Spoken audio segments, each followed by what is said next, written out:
history of this bridge is kind of controversial.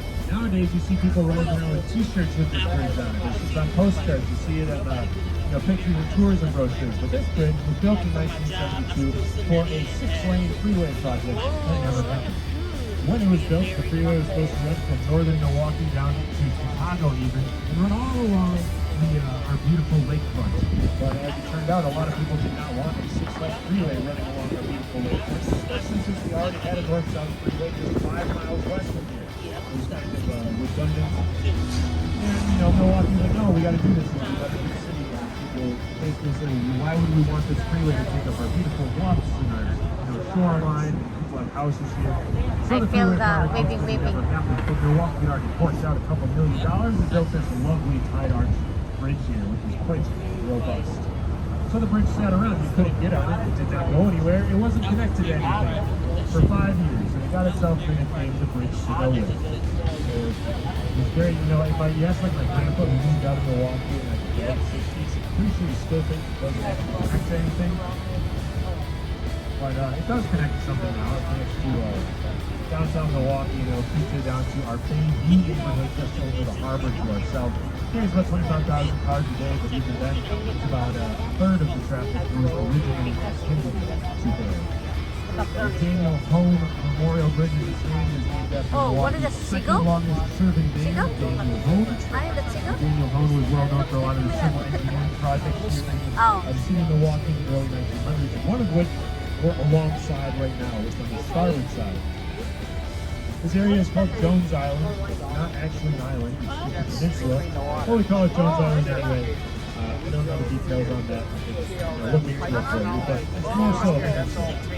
This facility is called the Jones Island Water Reclamation Facility, which is on a National Historic Civil Engineering Landmark Site.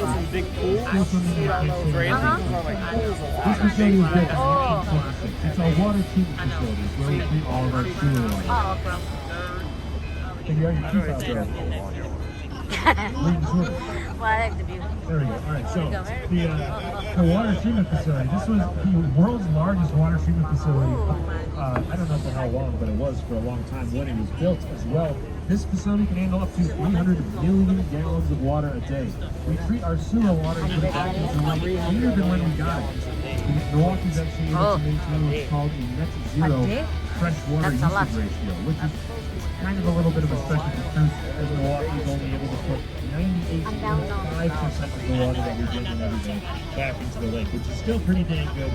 We definitely beat out most other, I think all of the other Great Lakes cities on that. So we go there all the way now. That's it. We turn around. From right here in Lake Michigan, welcome, by the way. So we put it back out into the lake nice and calm. We've got a beautiful view of the lakefront skyline off to our northwest. We'll be looking at that for a while as we continue on. I'm really hoping for that breeze to kind of kick in anytime here, to keep the natural AC going. We're situated on Milwaukee Bay. Milwaukee Bay is the largest naturally occurring bay on the southern end of Lake Michigan. About 5 miles north of south as the crow flies. It's a place today for the lake day. Natural place to build a city, I guess, other than the whole built on a swamp type deal. But having a river outlet here made it a nice spot to park your boats, being on a bay. It used to be like that, but they couldn't. Triangular building with a cantilevered section spilling out on all 4 sides, perched up on some triangular pillars. That's Eero Saarinen's War Memorial. Eero Saarinen designed the St. Louis Arch, so there's no small fry in architecture. We got that kind of brown building before Memorial in 1947. Ride like a horse, not like a little baby.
baby.